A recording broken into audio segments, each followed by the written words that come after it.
Pada kesempatan kita kali ini, kita mencoba membahas mengenai hukum Newton. Pada sebelumnya, kalian sudah mengetahui mengenai resultan gaya yang bekerja pada satu benda yang dapat mengakibatkan perubahan percepatan pada benda tersebut. Nah, selain gerak translasi, dikenal pula dengan gerakan berputar atau rotasi. Nah, apa yang bisa menyebabkan terjadinya gerak rotasi? Gerak rotasi pun disebabkan oleh sejumlah gaya yang bekerja pada satu benda. Kita bisa lihat dari slide berikutnya ya. Nah, dari gambar di atas ini terdapat 3 buah gaya ya, F1, F2, dan F3 di sini.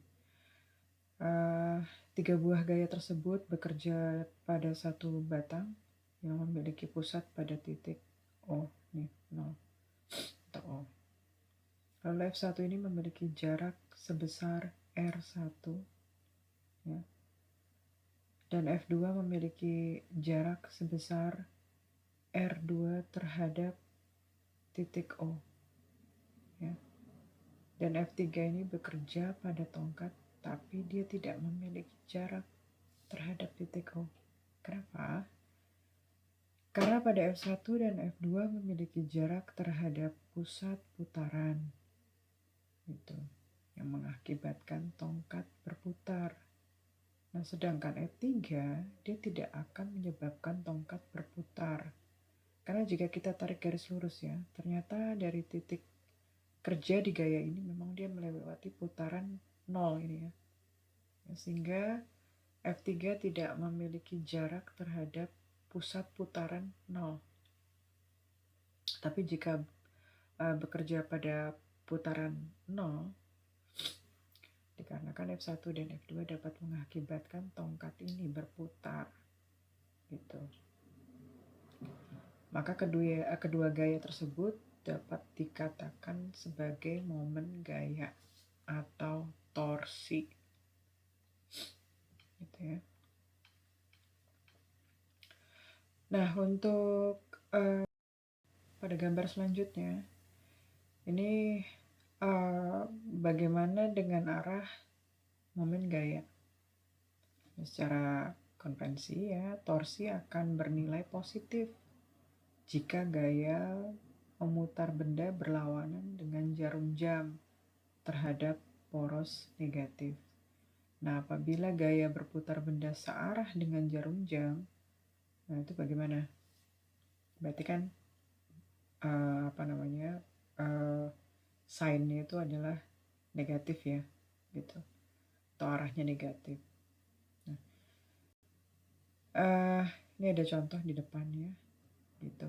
Bagaimana jika gaya yang bekerja pada satu benda membentuk suatu sudut. Nah, di bawah ini ada contoh sudut ya. Karena gaya F ini membentuk sudut sebesar diketahui 37 derajat terhadap garis yang horizontal. Ya.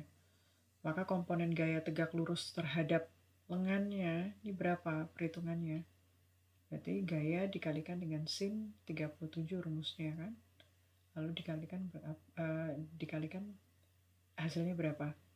Itu sama dengan 10 dikalikan 0,6. Hasilnya berapa? Itu salah satu contoh untuk pengerjaannya ya. Nanti kita coba pada forum.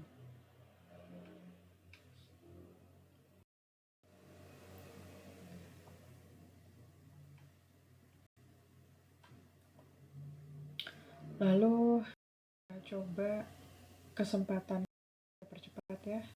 Ada satu contoh di mana momentum angular itu dengan notasinya adalah L besar, kapital, merupakan produk antara momen inersia atau I, kapital, dikalikan dengan kecepatan sudut ya, dari objek tersebut. Nah, dari notasi matematika ini kita mendapatkan rumus bahwa momentum angular ini sama dengan perkalian dari momen inersia terhadap sumbu rotasi dikalikan dengan kecepatan sudut gitu ya.